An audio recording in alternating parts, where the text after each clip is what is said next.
Good day everyone. Today I am going to discuss class 8th science chapter number 6 combustion and flame. This is part 1 video in which we will discuss about the topic combustion. In this video I will also explain in Hindi.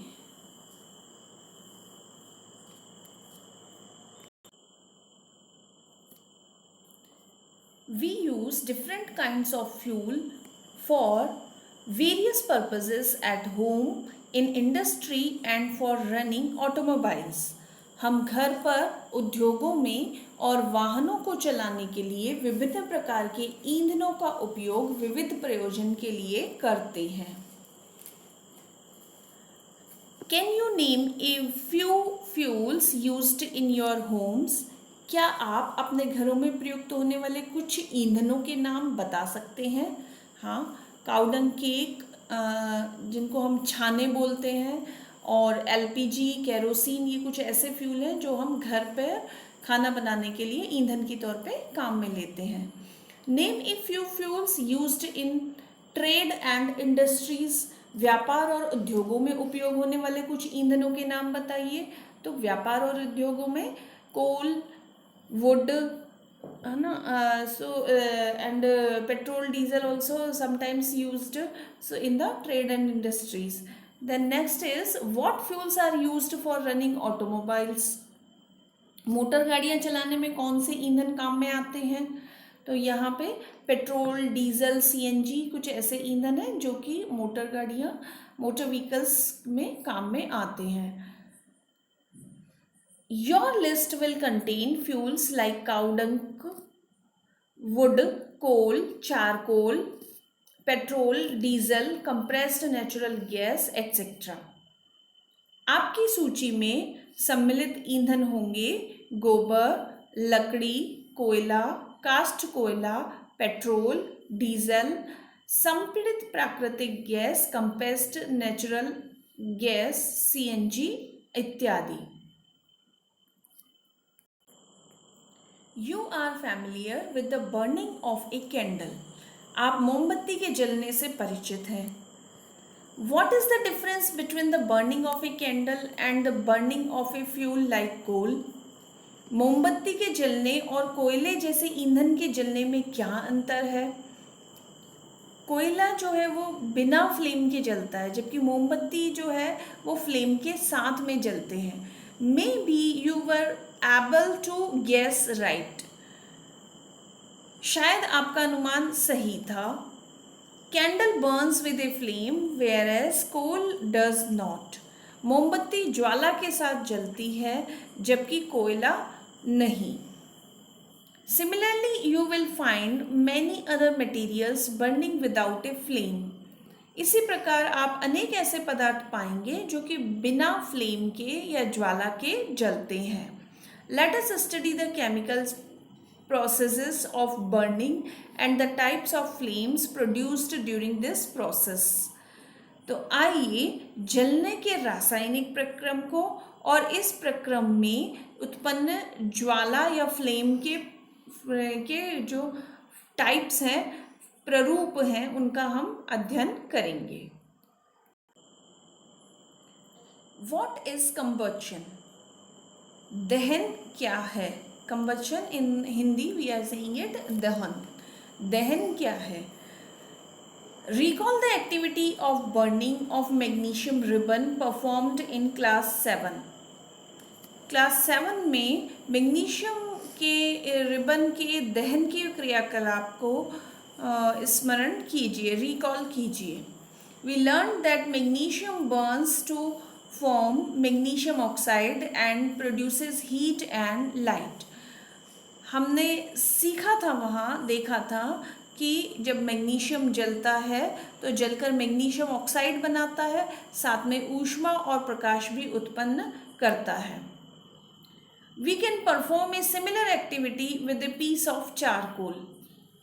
हम यही क्रियाकलाप एक cast कोयले का टुकड़ा लेकर भी कर सकते हैं. Hold the piece with a pair of tongs and bring it near the flame of a candle or a Bunsen burner. कास्ट कोयले के टुकड़े को संडासी से पकड़िए और एक मोमबत्ती अथवा बुनसन बर्नर की ज्वाला के निकट लाइए। What do you observe? आप क्या देखते हैं? We will find that charcoal burns in air. हम पाएंगे कि चारकोल या कास्ट कोयला वायु में जलता है। We know that coal too burns in air, producing carbon dioxide, heat and light. हम जानते हैं कि कास्ट कोयला वायु में जलकर कार्बन डाइऑक्साइड, ऊष्मा और प्रकाश देता है।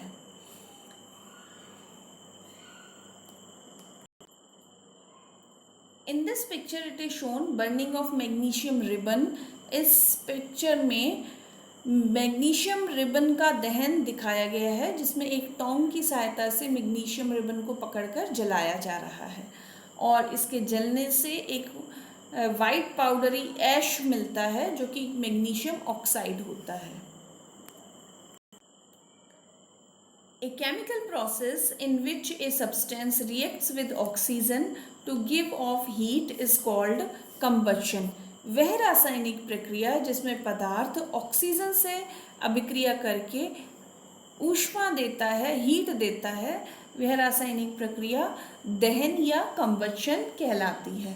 The substance that undergoes combustion is said to be combustile. वह पदार्थ जिसका कि दहन होता है वो दाह्य पदार्थ या कंबस्टाइल सब्सटेंस कहलाता है। It is also called fuel. इसको ईंधन भी कहा जाता है। द फ्यूल में बी सॉलिड, लिक्विड और गैस। ईंधन सॉलिड, लिक्विड या गैस हो सकता है। Sometimes light is also given of during combustion. कभी कभी कंबशन के समय, दहन के समय ज्वाला के रूप में अथवा लौ के रूप में प्रकाश भी उत्पन्न होता है, आइदर एज द फ्लेम और as a glow. So here in the above reaction magnesium and charcoal is the combustible substance. जो हमने ऊपर एक्टिविटी देखी थी वहाँ पे मैग्नीशियम जो था, मैग्नीशियम रिबन और चारकोल दोनों ही कंबस्टाइल सब्सटेंसेस थे। We were told that food is a fuel for our body. यहाँ बूझो कह रहा है, हमें बताया गया था कि भोजन भी हमारे शरीर के लिए एक ईंधन है। So that is also correct, ये भी सही है, क्योंकि ईंधन भोजन का जब हमारी बॉडी के अंदर ऑक्सीजन से रिएक्शन करके कंबशन होता है तो जो हीट पैदा होती है उस हीट से हम अपनी डेली एक्टिविटीज़ करते हैं, तो that is also a fuel for our body. So Paheli is saying here, rightly so in our body food is broken down by reaction with oxygen and heat is produced. We learned that in class 7। ठीक ही है, हमारे शरीर में भोजन oxygen से अभिक्रिया करके अपघटित होता है, डिकम्पोज होता है और ऊष्मा उत्पन्न होती है, और ऐसा हमने क्लास 7 में पढ़ा है। Here it is an activity 6.1। यहाँ पे एक क्रियाकलाप दिया गया है जिसमें हमें स्ट्रॉ, माचिस की तीलियाँ, मिट्टी का तेल, कागज, लोहे की कील, पत्थर के टुकड़े, शीशा आदि कुछ पदार्थ इकट्ठे करने हैं और अपने टीचर के देख रेख में इन पदार्थों को एक एक करके जलाना है। यदि पदार्थ जलता है तो वो कंबस्टाइल होगा, दाह्य होगा, और अगर नहीं जलता है तो उसे हम नॉन कंबस्टाइल या अदाह्य के पदार्थों की कैटेगरी में रखेंगे इस टेबल के अंदर। सो हेयर वुड, जब लकड़ी जो है वो कंबस्टाइल है, जल जाएगा तो ये कंबस्टाइल होगा। फिर कागज भी कंबस्टाइल होगा, जल जाएगा। आयरन नेल अगर हम जलाते हैं तो सामान्यतः इजीली नहीं जलता है, so it is iron nail is non combustible. Next is kerosene oil. Yes, kerosene oil is combustible substance. Stone piece will not burn, ये नहीं जलेगा, इसलिए ये नॉन कंबस्टाइल में आएगा। स्ट्रॉ जल जाता है, इसलिए ये कंबस्टाइल में आएगा। चारकोल भी कंबस्टाइल में, मैचस्टिक भी जल जाता है, कंबस्टाइल सब्सटेंसेस में आएगा। लास्ट है ग्लास। ग्लास यानी कांच, और कांच जो है ये जलता नहीं है, इसलिए ये नॉन कंबस्टाइल में आएगा। So here we can see that substances which are combustile and which are non-combustile.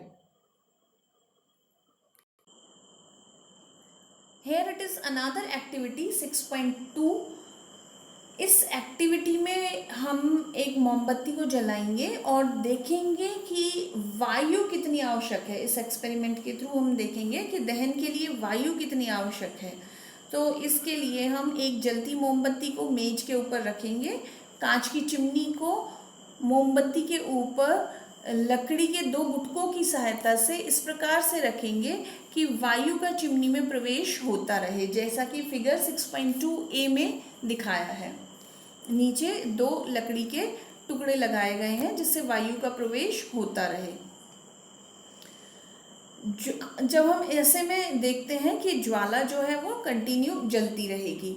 अब लकड़ी के गुटके हटाकर चिमनी को मेज पर टिका देते हैं, जैसा कि चित्र 6.2b में दिखाया गया है। अब यहाँ पर हम पाएंगे कि ज्वाला जो है वो फ्लिकरिंग करने लगती है, लुक-झुक करके जलने लगती है। अंत में हम एक कांच की प्लेट चिमनी के ऊपर रख देते हैं, जैसा कि फिगर 6.2c में दिखाया गया है।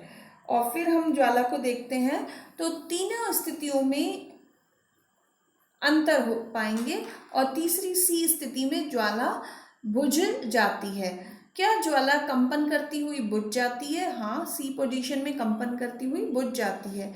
क्या यह कंपन करती है और धुआं देती है? क्या यह अप्रभावित जलती रहती है? क्या आप इस दहन प्रक्रिया में वायु की भूमिका के बारे में कुछ निष्कर्ष निकाल सकते हैं? हाँ, हम निष्कर्ष निकाल सकते हैं। जैसे कि ए में पूरा वायु इसे मिल रहा है, इसलिए ये आराम से जलती रहेगी। बी में कंपन करते हुए जलेगी क्योंकि इसको पूरी तरह से ऑक्सीजन नहीं मिल रहा है और शायद थोड़ी देर बाद ये बंद हो जाएगी। और तीसरी सी स्थिति में ये पूरी तरह से बुझ जाती है। तो हम पाते हैं कि दहन के लिए वायु आवश्यक है। ए में मोमबत्ती निर्बाध रूप से जलती रहती है, फ्रीली जलती रहती है, जबकि वायु चिमनी में नीचे से प्रवेश कर सकती है। जबकि बी स्थिति में चिमनी में नीचे से वायु प्रवेश नहीं कर पाती है, तो जो फ्लेम है वो फ्लिकर करती हुई और धुआं पैदा करती हुई जलती है। और सी में जो फ्लेम है वो बुझ जाती है क्योंकि उसे वायु उपलब्ध नहीं हो पाती है। So by this activity we can conclude that air is necessary for burning. इस एक्टिविटी से हम ये निष्कर्ष निकाल सकते हैं कि जलने के लिए वायु एयर जरूरी है।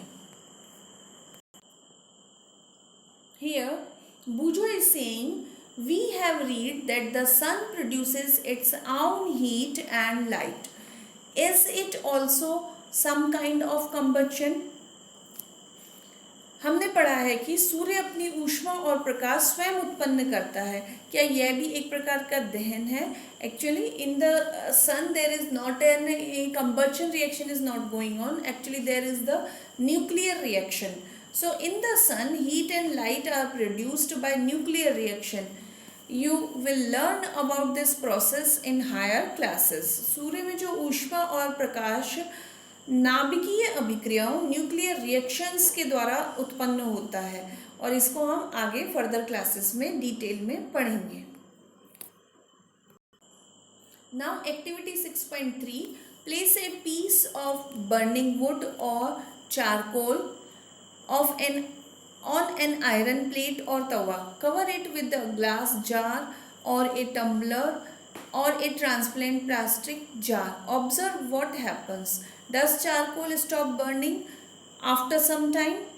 Can you think of the reason why it stops burning? यहाँ पे एक लकड़ी के कोयले को, जलते हुए कोयले को लोहे की प्लेट पर या तवे पर रखकर जार या पारदर्शक प्लास्टिक जार से ढक दिया जाता है और कुछ समय बाद हम देखते हैं कि कोयला जलना बंद हो जाता है। तो क्या हम सोच सकते हैं कारण इसका कि ये जलना बंद क्यों हो गया? एक्चुअली क्योंकि कोयले को जब ऑक्सीजन नहीं मिली, इसका संपर्क ऑक्सीजन से कट गया, इसलिए इसका जलना बंद हो गया। तो इस एक्टिविटी से भी यही प्रूव होता है कि जलने के लिए, किसी भी चीज़ को जलने के लिए ऑक्सीजन या वायु की उपस्थिति ज़रूरी है। इस चित्र में एक कंबल में लिपटा व्यक्ति जिसके वस्त्रों में आग पकड़ ली थी, ऐसा एक व्यक्ति है जिसको कि कंबल में लपेटा गया है। आपने सुना होगा कि जब किसी व्यक्ति के वस्त्रों में आग पकड़ लेती है तो आग बुझाने के लिए व्यक्ति को कंबल से ढक देते हैं। ऐसा करने के पीछे भी यही कारण है कि जैसे ही व्यक्ति को कंबल से ढका जाता है तो उसके जो आग पकड़े हुए कपड़े हैं उनका संपर्क ऑक्सीजन से या वायु से कट जाता है और इसलिए उसको जलने के लिए जो जरूरी वायु है वो नहीं मिल पाती है और आग बुझ जाती है। Does a matchstick Burns by itself? How does it burn? क्या एक माचिस की तिल्ली अपने आप जल उठती है? ये किस प्रकार जलती है? नहीं, माचिस की तिल्ली अपने आप नहीं जलती है। जब हम उसे रब करते हैं तो रब करने से एक हीट जनरेट होती है, फ्रिक्शन फोर्स लगता है और उस फ्रिक्शन फोर्स की वजह से एक हीट जनरेट होती है और उस हीट जनरेट होने की वजह से उस जगह का टेम्परेचर बढ़ जाता है और टेम्परेचर बढ़ने की वजह से माचिस की तिल्ली आग पकड़ लेती है। You must have had an experience of burning a piece of paper. आपने कभी कागज के टुकड़े को जलाने का अनुभव भी अवश्य लिया होगा। Does it burn when a burning matchstick is brought near it?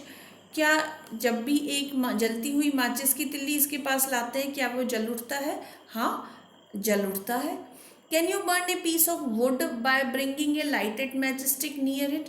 क्या एक लकड़ी के टुकड़े को जलती हुई माचिस की तिल्ली पास में लाकर जलाया जा सकता है? नहीं, लकड़ी का टुकड़ा उतनी आसानी से नहीं जलता है। उसके लिए हमें उसके ऊपर केरोसिन ऑयल वगैरह कुछ डालना होता है, तब वो आग पकड़ता है। Why do you have to use paper or kerosene oil to start fire in wood or coal? लकड़ी या कोयले को जलाने के लिए हमें कागज या मिट्टी के तेल का उपयोग क्यों करना पड़ता है?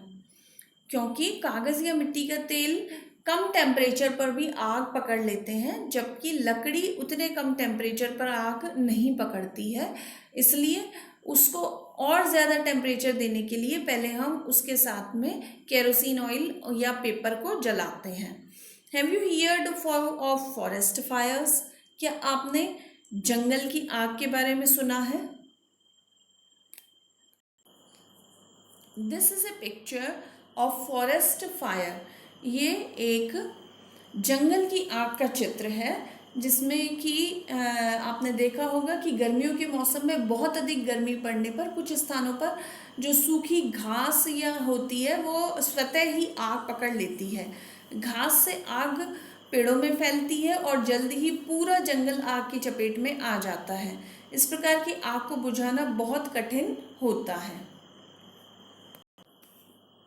Do these experiences tell you that different substances catch fire at different temperatures?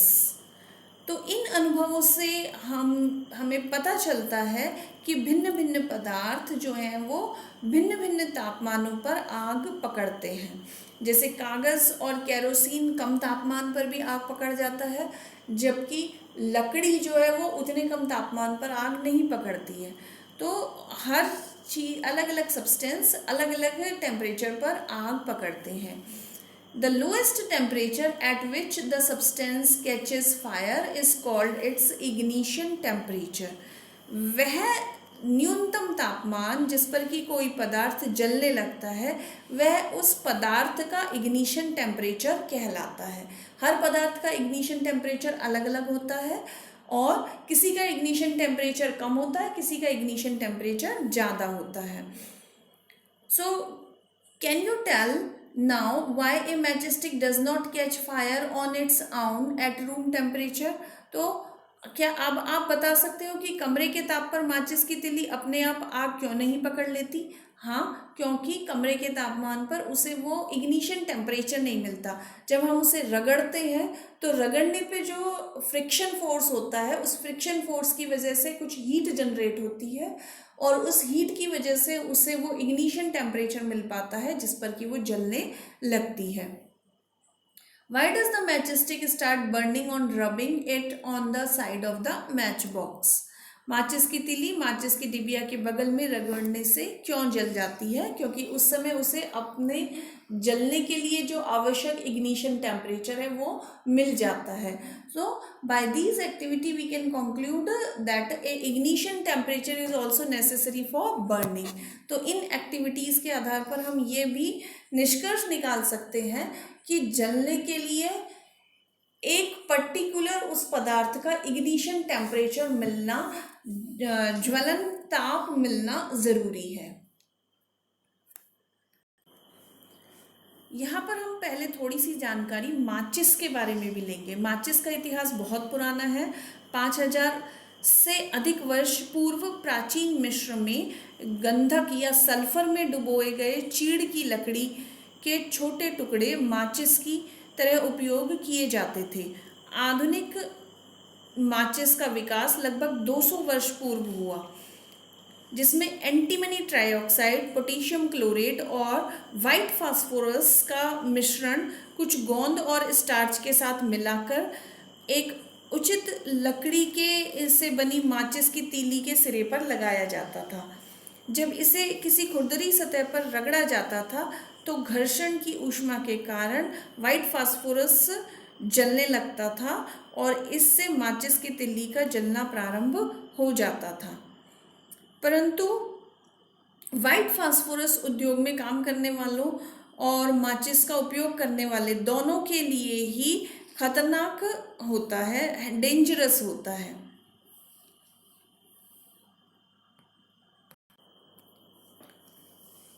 तो इन दिनों वाइट फास्फोरस की जगह हम लोग रेड फास्फोरस यूज़ में लेते हैं, इस्तेमाल में लिया जाता है, क्योंकि वो इतना नुकसानदायक, डेंजरस नहीं होता है। तो आजकल की जो माचिस है उनके सिरों पर केवल antimony try sulphide, potassium chlorate और लगा होता है और रगड़ने वाली सतह पर चूर्णित कांच का चूरा और थोड़ा सा लाल फास्फोरस लगाया जाता है, रेड फास्फोरस, जो कि कम डेंजरस होता है। जब माचिस की तीली को खुरदरी सतह पर रगड़ा जाता है तो कुछ लाल फास्फोरस, जो रेड फास्फोरस है, वो रगड़ने की वजह से इमीडिएटली वाइट फास्फोरस में चेंज हो जाता है और यह तुरंत माचिस की तीली के सिरे पर लगे पोटेशियम क्लोरेट से रिएक्शन करके ऊष्मा उत्पन्न करता है और जिससे एंटीमनी ट्राइसल्फाइड का जलना प्रारंभ हो जाता है। So that is the about the matchsticks history, माचिस का इतिहास है। Now here it is another activity, activity 6.4। एक दूसरी एक्टिविटी है 6.4 जिसमें कि कागज़ के कप में जल गर्म किया जा रहा है। कागज़ के 2 कप तैयार किए गए हैं, इनमें से एक कप में 50 ml जल डाला गया है और दोनों कपों को अलग अलग मोमबत्ती के द्वारा गर्म किया जाता है।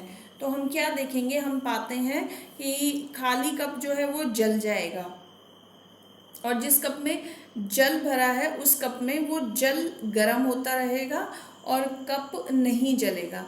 यदि कप को गर्म करना जारी रखेंगे तो हम पाएंगे कि कागज़ के कप में जो जल है वो उबलने तक भी लग जाएगा, लेकिन कागज़ का कप नहीं जलेगा।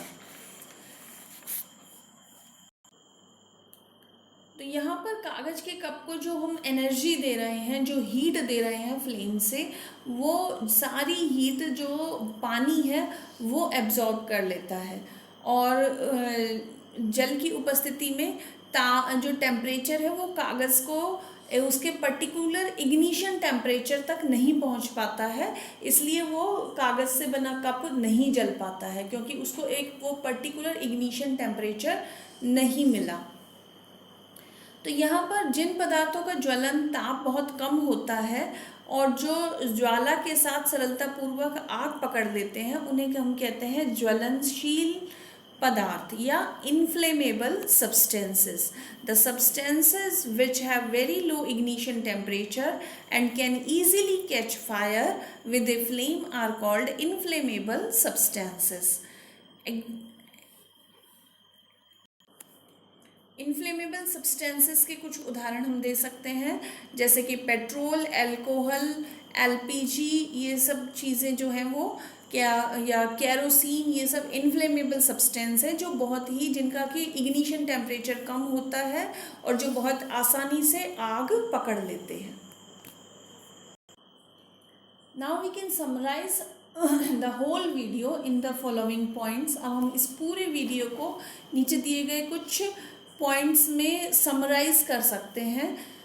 First is the substance which burn in air are called combustible. वो पदार्थ जो वायु में जलते हैं उन्हें हम कंबस्टाइल पदार्थ या दाह्य कहलाते हैं। ऑक्सीजन और air is essential for combustion. दहन के लिए ऑक्सीजन या वायु का होना आवश्यक है। During the process of combustion heat and light are given out. Combustion की प्रक्रिया के दौरान, दहन की प्रक्रिया के दौरान ऊष्मा और प्रकाश उत्पन्न होते हैं। Ignition temperature is the lowest temperature at which the combustible substances catches fire. ज्वलन ताप वह निम्नतम ताप है जिस पर कि कोई कंबस्टाइल सब्सटेंस, दाह्य पदार्थ, आग पकड़ता है। Inflammable substances have very low ignition temperature. Inflammable substance वो होते हैं जिनका कि इग्निशन टेम्परेचर बहुत कम होता है। तो इस पूरे इससे हमें ये पता चला कि जलने के लिए 3 चीज़ें ज़रूरी हैं। एक तो फ्यूल होना चाहिए या कंबस्टाइल सब्सटेंस होना चाहिए, दूसरा एयर होनी चाहिए और तीसरा उसको एक पर्टिकुलर इग्निशन टेम्परेचर मिलना चाहिए। So friends, I hope this video will be beneficial for you. मैं आशा करती हूँ कि ये वीडियो आपको लिए फ़ायदेमंद रहेगा। तो आप अपने दूसरे फ्रेंड्स के साथ जिनको कि हिंदी के वीडियो की ज़रूरत है, उनके साथ ये शेयर कर सकते हैं। साथ ही मेरा यूट्यूब चैनल NCERT साइंस मंत्रा को सब्सक्राइब करें, बेल आइकन को प्रेस करें। And thanks for watching the video.